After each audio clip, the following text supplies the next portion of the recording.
दोस्तों, unless versus not unless. Unless का प्रयोग जो हम करते हैं, इसका जो मीनिंग होता है इफ नॉट होता है। अर्थात अनलेस को इफ नॉट से हम रिप्लेस कर सकते हैं, और नॉट अनलेस का अर्थ होता है ओनली इफ।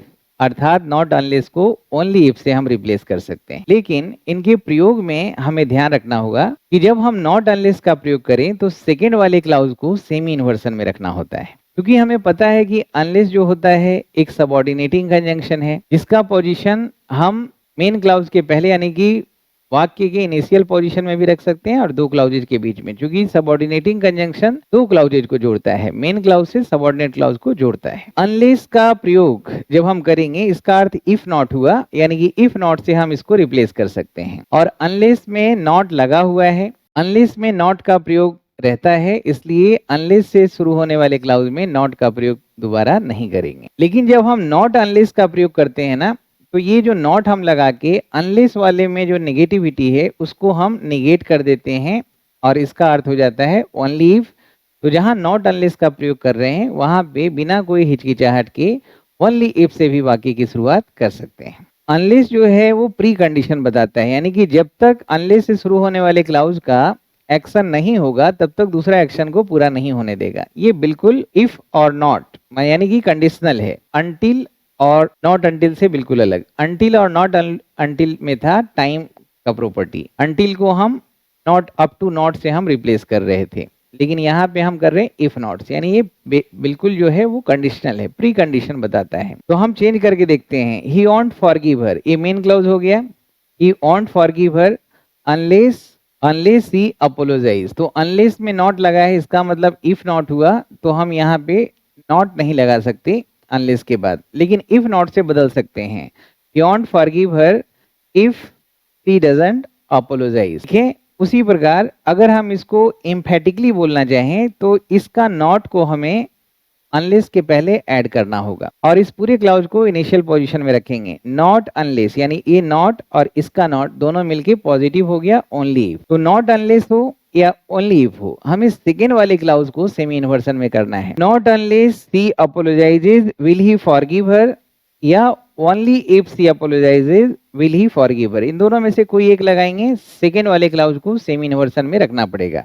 जब तक वह माफी मांगेगी नहीं, वह उसे माफ करेगा नहीं। एकदम इम्फेसिस बोलने के लिए ऐसा हम करते हैं। सबका अर्थ एक ही है, बस फर्क इम्फेसिस का है। जैसे यहाँ देखिए, जब तक हम अपना होमवर्क पूरा नहीं कर लेते हम पार्टी में नहीं जा सकते। यानी पार्टी में जाना ये जो है, ये हमारा जो है, जब तक हम अपना होमवर्क पूरा नहीं करते, ये इसमें कंडीशन है, प्री कंडीशन। पहले होमवर्क पूरा करेंगे तभी पार्टी में हम जा पाएंगे। तो एक हम नॉर्मल ऑर्डर में बना रहे हैं, we can't go to the party unless we finish our work, या if we do not finish our work. हम उसको अगर हम सेमी इन्वर्सन के जरिए बनाए, नॉट अनलेस अगर हम लिख के बनाते हैं तो वही बात हम ऐसे भी कह पाएंगे, not unless we finish our homework can we go to the party, या नॉट अनलेस की जगह ओनली इफ भी लिखेंगे, only if we finish our work can we go to the party. ये इम्फेसिस के साथ हमें बोलना है।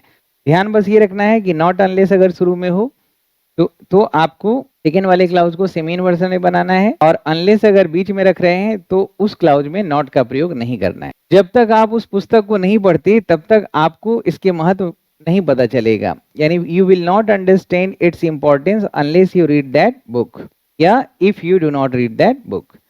Not unless you read that book will you understand its importance, या नॉट अनलेस की जगह हम ओनली इफ से ही बना सकते हैं, only if you read that book will you understand its importance. कुछ और एग्जांपल्स देखिए, आप बनाइए खुद से। जब तक बारिश बंद नहीं होती हम सैर के लिए नहीं जाएंगे।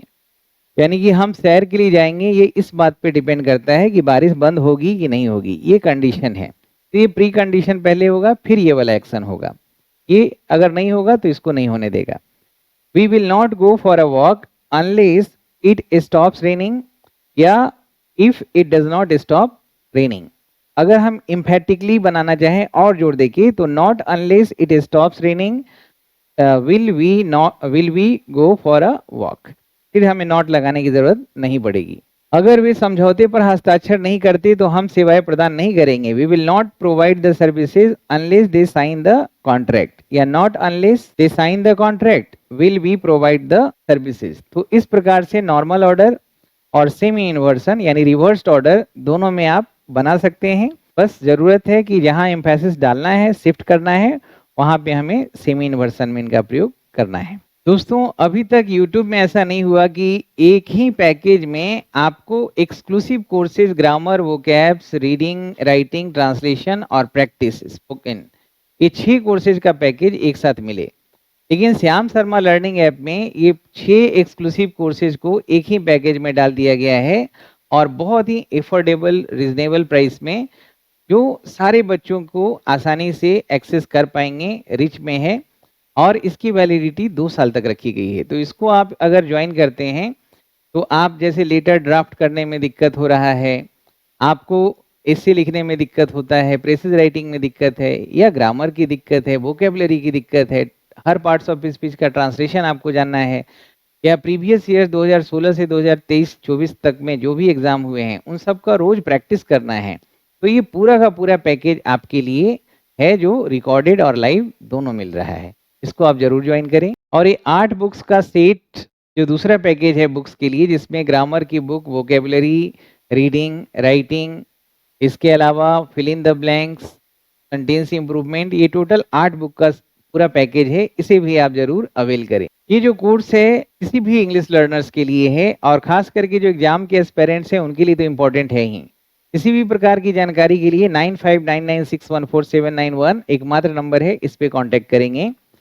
और वेबसाइट और श्याम शर्मा लर्निंग ऐप, ये दोनों जगह सेम लॉगिन आईडी से आप कोर्स एंजॉय कर सकते हैं। चलिए दोस्तों, अगले वीडियो में नेक्स्ट संडे को मैं आपको बताऊंगा सिंस और नॉट सिंस का सही प्रयोग, इसमें हम एक नॉर्मल ऑर्डर और एक रिवर्स ऑर्डर में बनाना सीखेंगे। तब तक अपना ख्याल रखेंगे, हंसते रहेंगे, मुस्कुराते रहेंगे। जय हिंद, जय भारत।